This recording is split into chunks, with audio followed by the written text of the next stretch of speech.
Welcome to the podcast, voted one of the best in market research, both in 2019 and again in 2020. This is Research Business Daily Report, the only daily research news video report. We've been around for the last 10 years, providing the key story every day from many members of the research fraternity. Now, RBDR does rely on viewers' support, and we'll tell you later in this video how you can go to patreon.com/RBDR and help us out in that regard. My name is Bob Lederer, and I'm in my 26th year as a respected voice in market research. Last week, I turned into a LinkedIn interview concerning researchers' COVID period all in one shift to online Qualitative. The questioner in the interview was Kelvin Claveria. He's the marketing head for Rival Technologies and Reach 3.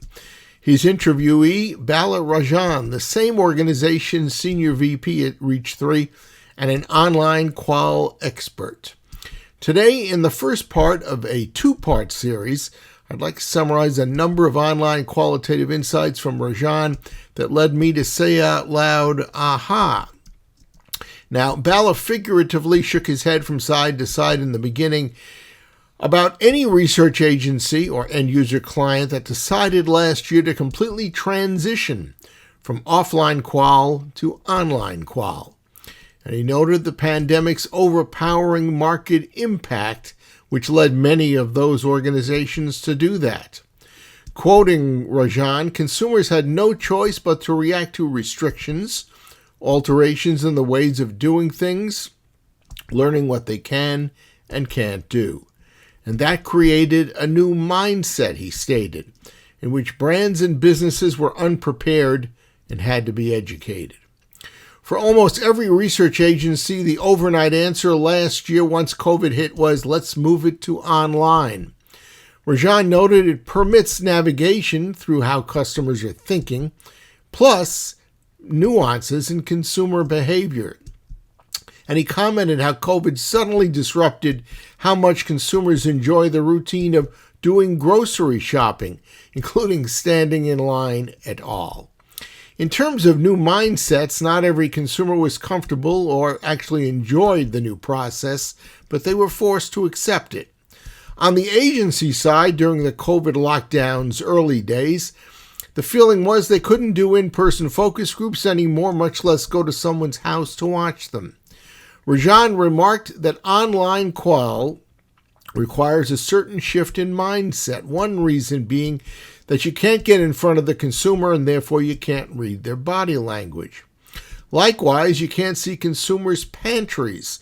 You have to rely on people who will tell you what their pantry looks like and what's in it. For many researchers, that reduced researcher confidence.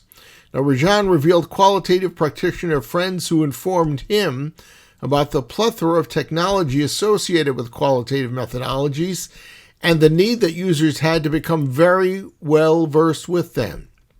Rajan suggested researchers need to, quote, stitch up a solution, referring to a methodology that he said is not too clunky, that is not too difficult for your consumers, and that gets the requested insights. Now, tomorrow we're going to share some other more specific things about online qual that may cause you a few ahas. That's a wrap on today's Research Business Daily Report. As we mentioned at the start of today's video, we hope you will become one of our supporters, what we call an RBDR Patreon supporter, because our video series is viewer supported. As a Patreon supporter, you are agreeing to provide a monthly contribution, usually through your credit card, perhaps $5 or $10 if you're an individual, or $25 or more if you're a business. What can we do to earn your support if we haven't already? Well, keep watching RBDR, because we think that if you do so regularly or even once in a while, that you're going to see that it's not really asking you much. So please visit our exclusive crowdfunding platform at patreon.com/RBDR, where you can select the level of support that truly is comfortable for you. And whatever that may happen to be, we thank you. We hope you have a good research day, and we will welcome you back here tomorrow. And until then, please stay safe.